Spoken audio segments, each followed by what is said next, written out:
Hey everybody, KC0 of Yaya Tom. This is Katie0 TLJ Joyce. And as you can see out there, it snowed again last night, another 3.5 inches. Yep. You want to introduce who you got? Yes, I have one of our two cats that came from Tom's dad. That after he passed, we got his cats. Can you say hi? This one is Smokey, and the other one is Bandit. So we have Smokey and the Bandit.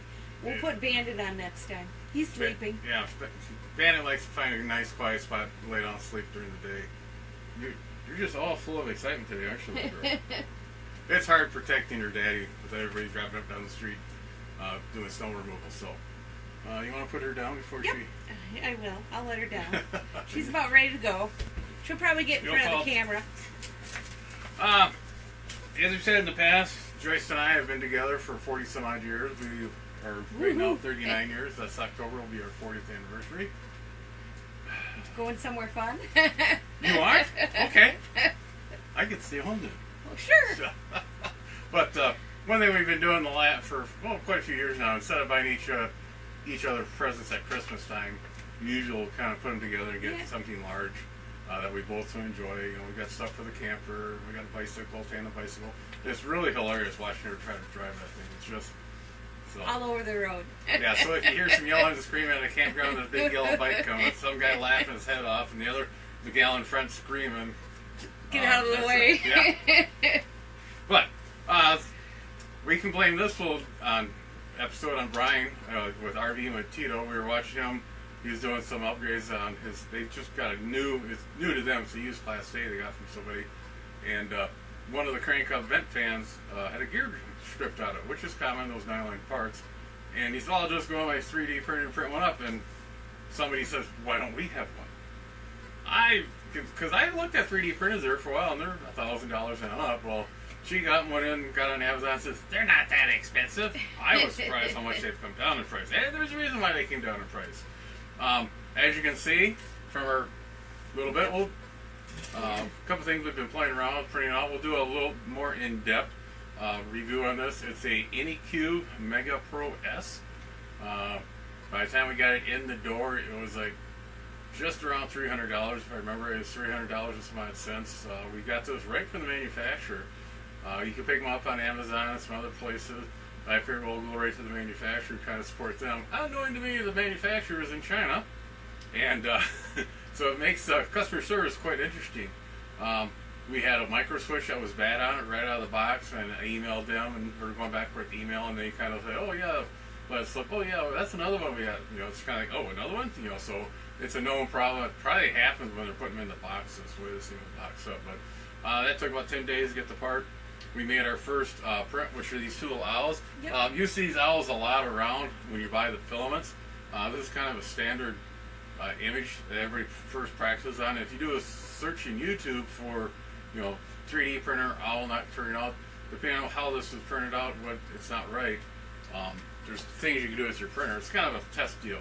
And after we made her the owls, I went to make one of these vases for her, and this SD card quit working. Actually, it was the reader, and what it does, it corrupts the SD card when it tries to read or write to it. So we have one of those on the way. But at least you can connect the 3D printer through the USB port right to a computer. Problem is, you got to keep the computer on to make out the deal. So, like I said, we made the little owls at first. We made some chip clips for bags of potato chips. You can pull it down, nice. slide it up. Yep. It's kind of nice.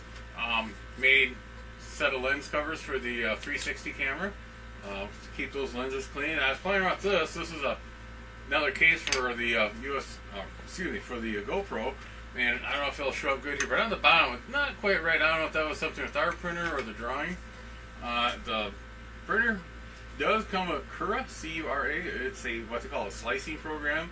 You import in the STL file. And that creates it into a G code that the machine can actually run it, and you can actually do some stuff with the file. You can actually make the SD file in AutoCAD or some other CAD software. This was kind of interesting because on these chip clips, it was trying to print them upside down like so. And for some reason, I might have something wrong or something, but our printer wouldn't do it. But I figured how in Cura to lay it flat like this, and it printed up fine after that. This took about 45 minutes to print. This little vase here, it took about 2 hours, and TLJ said, let's make the bigger version. This one here took 20 hours. So A long time. it's a slow process. That's what she's getting used to. She thought, well, why don't you make a bunch of those up and use them for Valentine's Day? They look cute and red. Well, I have 20 hours. I better start printing now. We better get out the machine. One thing that I was really disappointed is the instructions. It's on a glossy paper, so it won't even make good toilet paper. These are horrible instructions.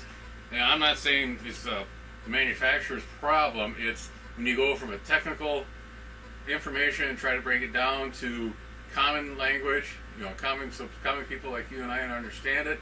Then on this one, you're going from Chinese to English. There's a lot of stuff that got lost. There's not even a parts exploded parts deal or a parts listing what parts came in. So right now, we got a whole bunch of parts. I'm not sure if they're extras or what the deal is on these. This one, it looks like it came with a second print head in case the first one goes bad, which I'm not really thrilled. Why would you throw a complete printing head in? One thing TLJ wanted to get was the laser assembly. And this one did come with the laser, so we can actually burn wood, cardboard, leather. It's not strong enough to burn metal. That would be kind of neat to have. Yeah. But like I said, there'll be something good.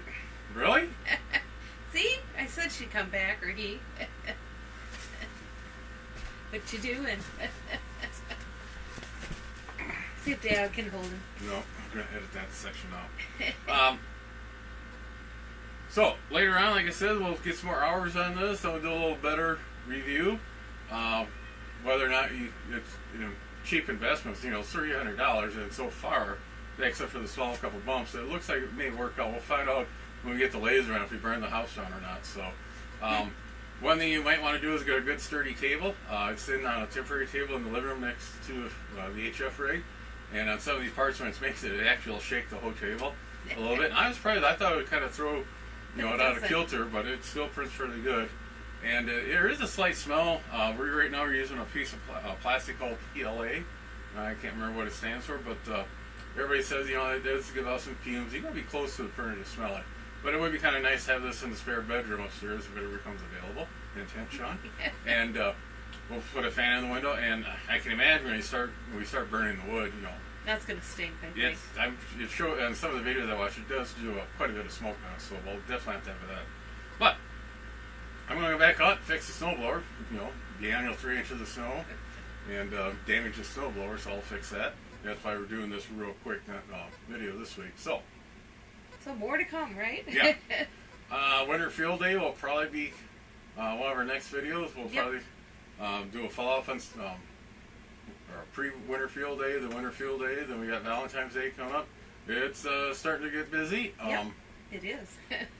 We'll try to get a couple videos on pre-camping for you, the newbies out there who have got a rig over last fall or over the wintertime, and we'll try to get a video out there on stuff that you should start looking at doing on the rig before you take it out.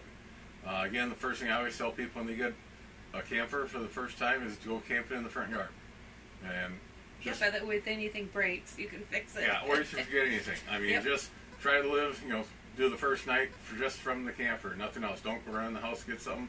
And if you do, go ahead and start making a list of what it was. Did you forget silverware? Yeah, we've done that. Yeah. Had to use your fingers. Well.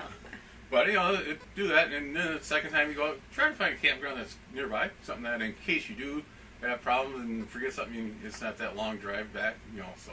On that, 7-3, I guess. We'll make snow angels in the snow? Oh, yeah, you can. I'll videotape it. 7-3, everybody. 7-3. Stay safe. Be sure to tell your friends, neighbors, other hams. Subscribe, hit that bell to get notification when new videos come out. Add comments below. 7-3, everybody.